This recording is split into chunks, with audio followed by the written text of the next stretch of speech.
Jocko, please explain how working harder for an incompetent superior helps oneself. I feel like screw them and whatever lightning bolt of luck they were struck by to get in their position. Is that kind of like screw them and the horse they rode in on kind of thing? That is. Yeah. No, he's saying screw them and they're in their position of superiority because they got lucky. Yeah. So I didn't get lucky. All that screw them. Yeah. And here's the answer to that. It's like, okay, so what are you going to do then? What are you going to do then? Are you going to sit around and wait for your own bolt of lightning of luck to hit you? Is that what you're going to do? I don't recommend that. Instead, I recommend that you step up and yes, you do work harder. And you do the best possible job that you can do. And you take some pride in what you're doing and how you're doing it. And you do it better than they could, not to rub their nose into it, not to prove that you can do it better, but out of professionalism. That's why you do it. Now, one outcome that can come from that is they get credit for your work. And that makes you all mad. No, that's actually good. Because if they get credit for your work, guess what? The work's going well, they're going to get promoted. And they get the recognition. Okay, that's fine. But they know where the actual credit goes, even if they don't give it to you. Even if they don't give it to you, they know it. Even if they're the type of person that doesn't even realize that you're like, oh wow, I did all that work and he's taking all the credit for it. They don't even know that I made this happen, or he doesn't even know that I made this happen. Yeah. They know. They know. So as long as you can keep your ego in check and you can let them have the credit, eventually they get promoted. The team's doing well. You'll look good. You'll get promoted. Your life is easy. You're gaining experience. You've got a good reputation. Like everything is going in your direction. And by the way, when that incompetent person does get promoted, who do they usually recommend that fills their spot? You, because you're the one that got them promoted. They're stoked on that. Now, you become a superstar. That's great. Eventually, they're going to get found out, by the way. Like incompetency can't be hidden forever. And eventually someone says, wait a second, you don't even know how to do this. That was Echo Charles that was doing this whole time. Yeah. Okay, well, we're going to promote Echo. You're out of here. That'll happen. And when that happens, when that incompetency gets found out, then you will get the recognition you deserve because people said, oh, that wasn't Jocko doing all this stuff. This was Echo. Mm-hmm. And they go, oh, Jocko, you're done.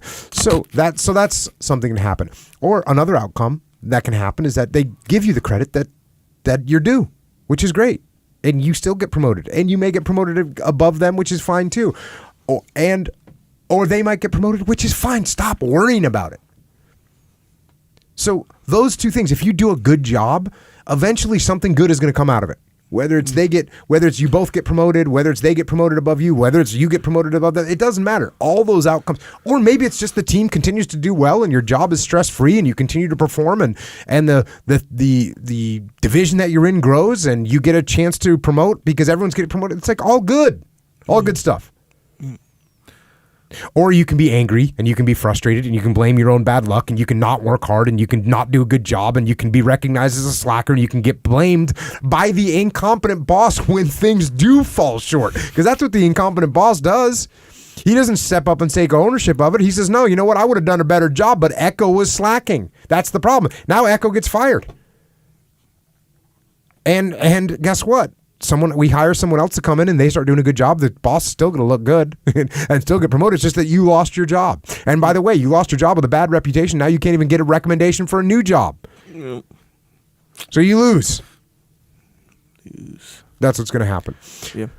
So step up, do your best. It'll pay off in the long run. Yeah.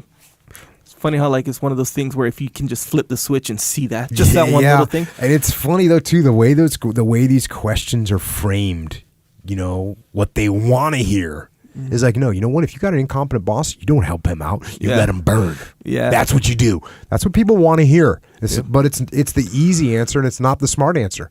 Yeah. And it's a short-term answer, not a long-term answer. Yeah. Make your boss look great. How's that? That's my goal. I want to make my boss look great. There was a little tell in the question too. I'm no expert, obviously, A but lightning bolt of luck. Of luck. Yeah. So you know the whole deal, and this is even you can be a normal person and recognize this. Like people who are bitter. I'm not saying the asker of this question is bitter. I'm not saying that. I'm saying this is the external scenario. But you know how if you get a bitter person who's just bitter in life, maybe not doing as well in life as they had hoped or whatever, you'll probability-wise, you'll probably encounter them from time to time, if not more, saying how the guy who is successful is lucky. They're lucky. They had it given to them, like all this other stuff. Me, I'm not lucky, whatever. But it's always the successful guy is lucky. Always. Yeah, they attribute other people's success to luck. For sure. So Bitter, the lightning angry. bolt of luck and screw them, kind of thing, just that is indicative. I'm not saying it is or isn't as far as this particular person, but it tends to be like that. And again, like that, just that switch, if you can like turn on the switch and just look at it, just like how you said, It's not intuitive. I get it, man, No, because it's it's like this. I was in that situation where like literally I was doing the work. Think about this. You just said you're in this situation. Almost everybody has been in this situation. And here's the difference. If you don't flip that switch and you're in this situation, your whole life goes down in the other direction. Yeah, That's crazy. the real problem. That's why you meet people. This is a thing I think about a lot. You know how you know people in your life, they're badasses, but they're not going anywhere.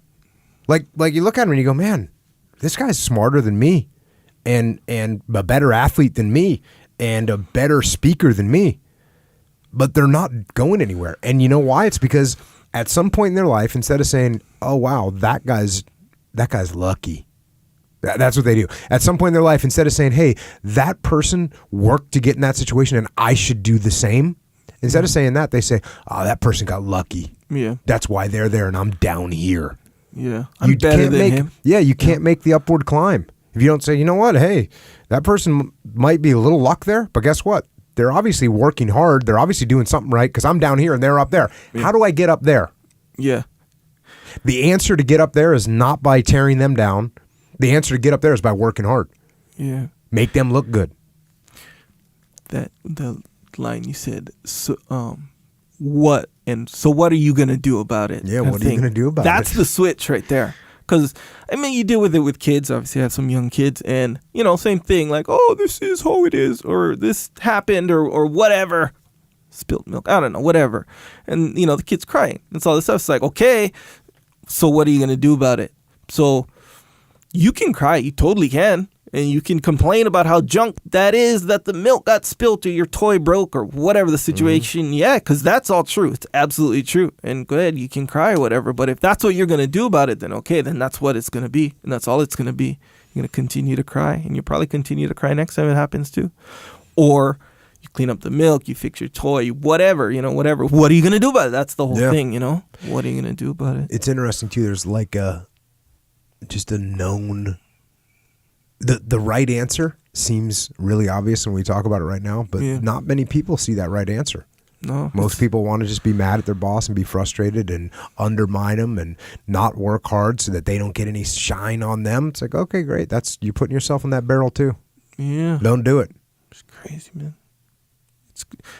Actually, I shouldn't say it's crazy. It makes sense. I mean, I felt that before. 100%. Yeah. Oh, for sure. For sure.